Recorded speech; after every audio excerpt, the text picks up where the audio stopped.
আমি অসুস্থতম চাকরি করতে পারি না, আমি অপরটার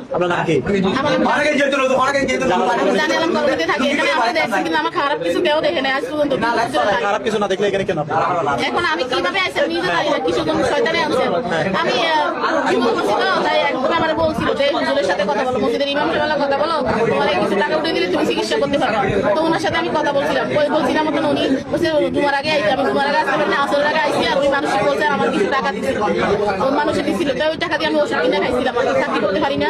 তাই এরপর সকালে আমার ডাকছিল, আমি যার সাথে কথা বলে 2 বছর ধরে ওর লিগে তাবিজ দিবা, আমার একটা ছবি আছে হুজুরের, তোমার একটা ছবি দিছিলাম, ওই তাবিজ আইসি আমার মানে আমার কি মন করে আমার সবকিছু ভুলে বেলাইছে। আমি চিল্লাতে পারি না, আমি এখানে আনছে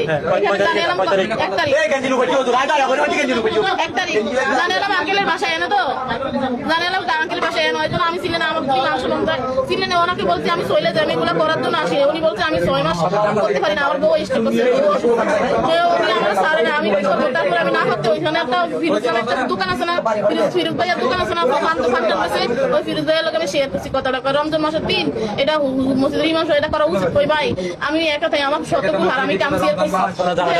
अरे भाई दो